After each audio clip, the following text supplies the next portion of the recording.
Hey everyone! Welcome to another Stonehearth Desktop Tuesday. This week, I want to give all of you a behind-the-scenes look at our beautiful and quite challenging 2016 holiday mod, Frostfeast, created by talented community modders Froggy and RepeatPan, and available from our dev blog, stonehearth.net. We usually try to keep Desktop Tuesdays focused on what the team is working on, but Froggy and RepeatPan's achievements in Frostfeast 2016 go so far beyond what the team has exposed through the usual modding framework that their creation is definitely the exception that proves the rule. For those of you who haven't yet gotten a chance to play, Frostfeast is Hearth's winter celebration. This mod celebrates the holiday's historical place in both the Ascendancy and Rise Children's Society, and hints of its origins in the long-gone Phoenix Empire. Like last year, the quest begins when Brother Landon and Sister Jenna from the Church of Plenty come to request donations from your town on behalf of those less fortunate, in exchange for a variety of cool Frostfeast decorations, foods, and hats.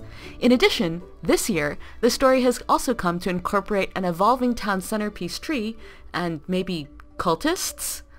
According to Froggy, he and RepeatPan started thinking about this year's Frostfeast as early as September. Froggy took point on art, and the moment that you load the game and see his UI reskin, you know that you're in for something special. My personal favorite include the candy canes, in the checkboxes, on the loading screen, and in the workshops. I also love the iced effect he adds to all the UI elements and buttons. Froggy is particularly proud of the reskinned building editor. As you can see, the banner is now a festive red. There's snow on the roof, and a wreath replaces the banner for the decoration selector.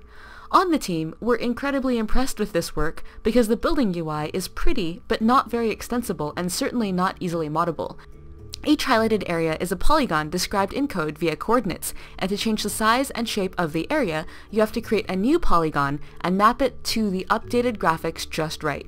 Even more impressive is the fact that Froggy doesn't have Photoshop, so he did all this work in Paint.net using community add-ons. That's dedication!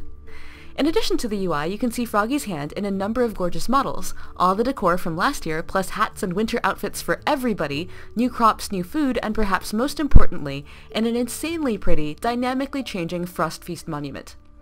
According to RepeatPan, this monument is a canvas on which the story of Frostfeast is told. It has 5 components, 4 pillars earned through quests which are automatically placed in the monument as you earn them, and a beautiful tree that grows and whose health reflects the festiveness of your town.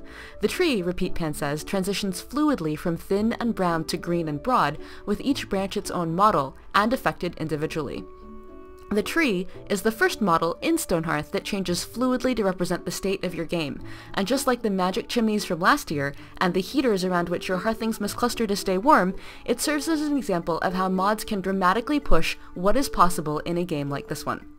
And that's it for this week. I hope you enjoy Frostfeast as much as our team has. We think that the cold mechanism and the plethora of quests and the awesome evolving tree add a really lovely element of challenge to the game, and successfully making heaters and chimneys and hats and trees and decorations highlight the game's already cozy nature. And if you are at all interested in modding, I hope that you find as much inspiration in Frostfeast as we have. It's a good example of how to add a wide variety of things to the game, from relatively simple things like placeable decorations, to equipment and hats, recipes and crops, furniture and quests, new AIs and debuffs and buffs, and encounters and camps, and finally something all new, like the composable evolving town centerpiece. If you're just getting started, Froggy recommends checking out some of our team's archive streams, where we make models in Cubicle Constructor and stick them into the game in code. We also have a sample mod on GitHub that you can take a look at and alter to get your feet wet.